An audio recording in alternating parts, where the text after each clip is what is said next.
the former president was arrested upon his arrival at the Ninoy Aquino International. I'm a citizen of this country, a former president, and you show me a piece of paper and you ask me to go with you.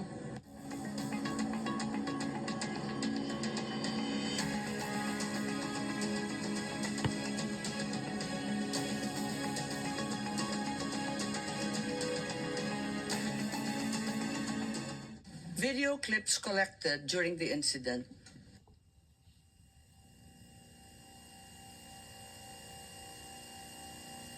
Good morning, Raul po.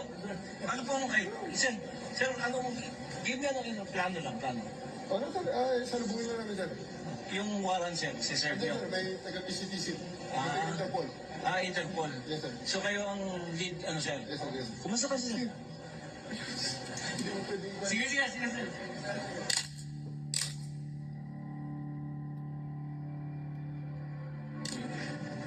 Warrant. So, you will just have to pay. Kung hindi ako papayag, kung kakampi ka dyan sa mga puti, you better go back to them and have the legal... I am a citizen of this country, a former president, and you show me a piece of paper and you ask me to go with you. That is a serious illegal detention. And I want to ask you sir if you understand these rights. Of course, coming from you, it's very clear. Now that you're asking sir for the basis of the warrant, the ICC issued a warrant pursuant to Article 25(3)(a) of the statute for crimes against humanity and pursuant to Article 718 of the same statute for murder sir. Buhay po sir. Buhay po sir.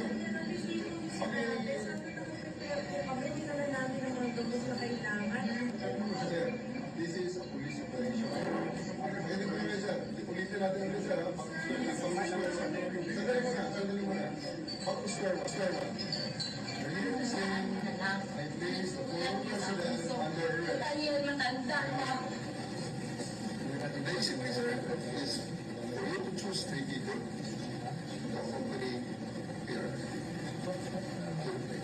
the president, and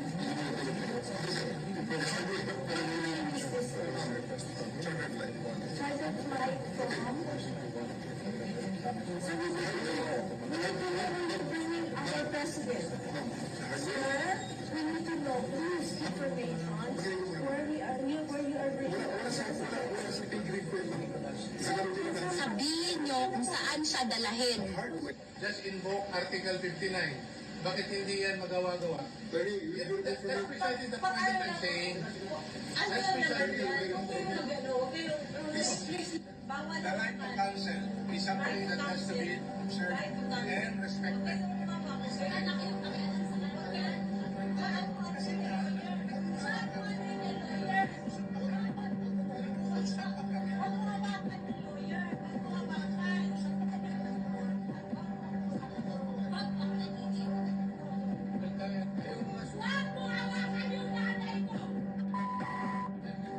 Tanungin ko kayo, anong kasalanan ko?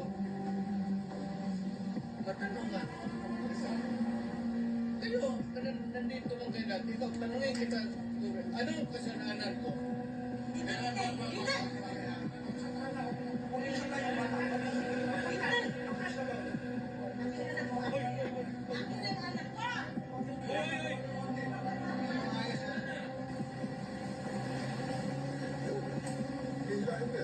Hihilain mo yan. Kung maniwala ka, hihilain mo yan.